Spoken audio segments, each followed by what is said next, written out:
Vamos falar sobre pandemia na literatura. Olá pessoal, tudo bem? Eu sou a Carmen do blog Que Vida do Mundo e hoje eu venho falar de pandemia, nem preciso explicar porquê, né? Com essa história de coronavírus, pandemia, todo mundo fica com medo, todo mundo fica com atitudes às vezes irracionais, indelicadas para falar o mínimo, né? Por desespero, não estou condenando não. As pessoas ficam desesperadas, em pânico, medo. E na literatura a gente tem algumas ocorrências de fatos parecidos, né? Muitas vezes com base em fatos reais, outras vezes não, assim, uma espécie de distopia mesmo. Vou falar de 4 livros que já andei comentando por aqui, 2 deles têm vídeos específicos. Por que resolvi fazer esse vídeo? Porque eu acho que esse momento de pandemia, para além do medo que é real, não é uma fobia, é um medo real, porque o perigo é real, um momento como esse faz a gente refletir sobre nossa condição social, nossa condição na Terra, a maneira como nós estamos levando a vida que levamos e a maneira como nos relacionamos com os nossos próximos. Porque se é uma coisa democrática, é vírus, doença, né? Então, percebam que, indistintamente, todos podem ser afetados. Não é uma doença que atinge apenas os pobres, é democrático. Isso causa mais horror, porque não há escapatória. Se não há escapatória, as pessoas ficam em pânico. Então, assim, não tem um grupo seguro em lugar nenhum do mundo. Vejam só essa situação. Então, parece um quadro, às vezes, mais terrível do que o que a gente vê em literatura, porque muitas vezes em literatura a gente está falando de uma cidade só, de uma região, um país só. Mas vamos às obras. O primeiro que eu vou citar é O Rinoceronte, do Eugène Ionesco. Aqui não é bem uma doença, quer dizer, pelo menos não é uma doença do corpo, é uma doença da mente.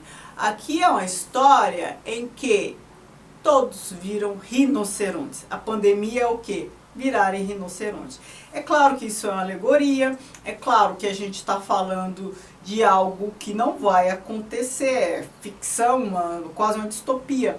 Mas o que está em jogo aqui? Aqui ele escreveu num período depois da Segunda Guerra, pós-Segunda Guerra, no contexto do teatro do absurdo. Então, assim, pinta uma história de ficção que parece absurda, mas ela na verdade não é absurda, é a realidade que é absurda. Ela está expressando a absurdidade da realidade, mas a realidade as pessoas não percebem como absurda.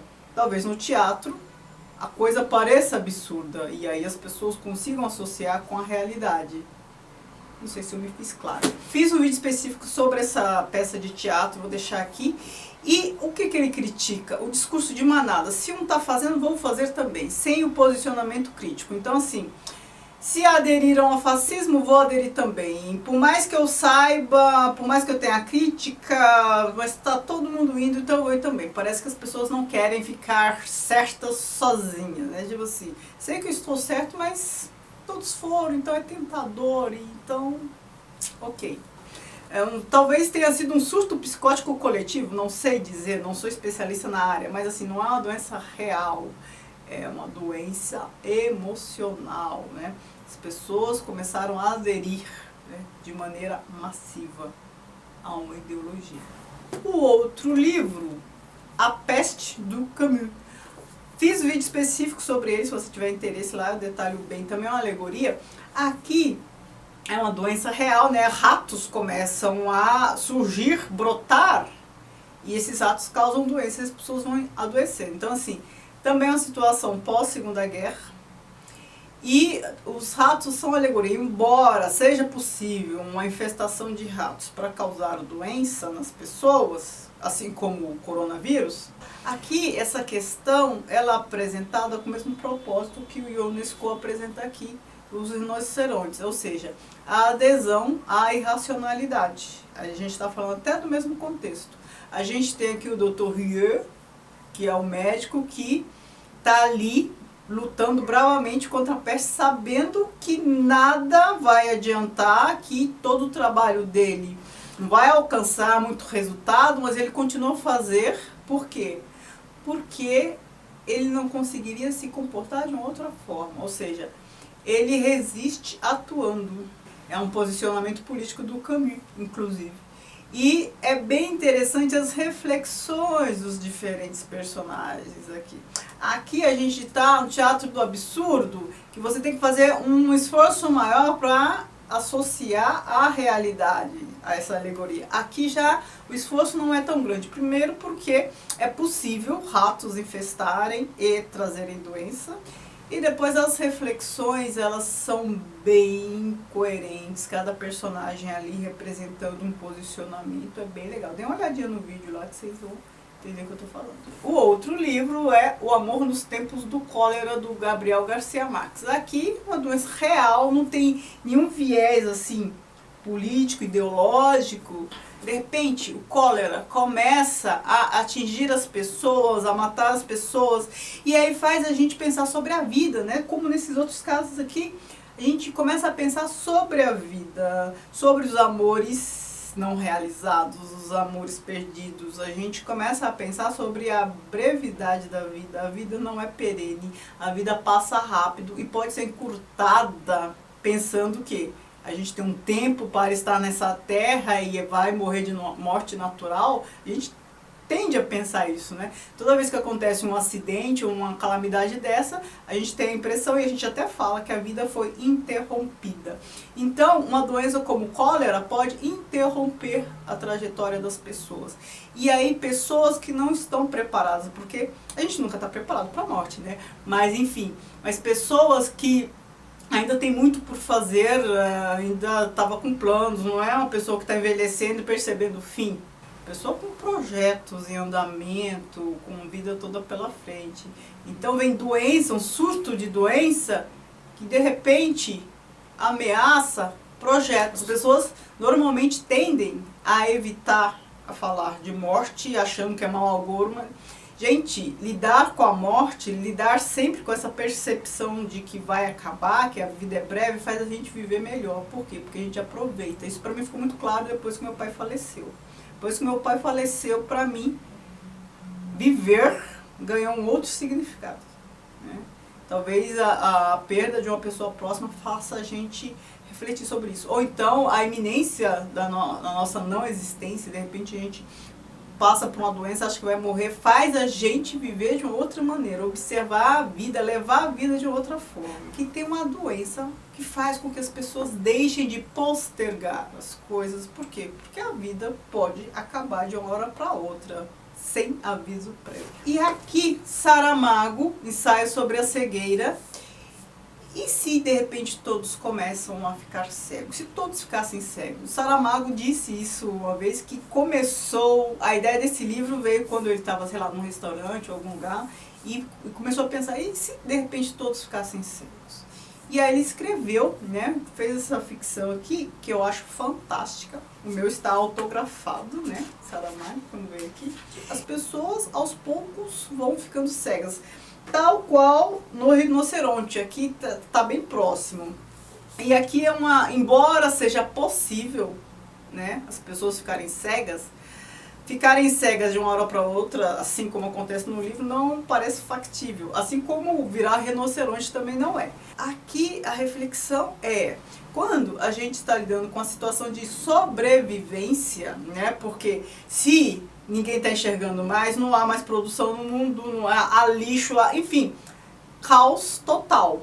Todos cegos, caos total, né? Cadê a civilidade? Cadê a organização social? Não tem mais nada disso, não tem organização social, não tem organização política. Acaba virando uma luta pela sobrevivência, aquela ideia de guerra de paus e pedras. Então, aquela questão meio de anel de Giges lá do Platão em A República. O que você faz quando ninguém está olhando? Porque aqui tem uma pessoa que enxerga, que é a mulher do médico, o que torna tudo mais reflexivo. Porque se ninguém enxerga, um não sabe o que o outro está fazendo. Então, cada um pode fazer o que quiser. Ela enxerga, então ela vê as pessoas se aproveitando de situações. Então, as pessoas querendo sobreviver e fazendo o que gostaria de fazer, mas em situações normais de pressão e temperatura não faria.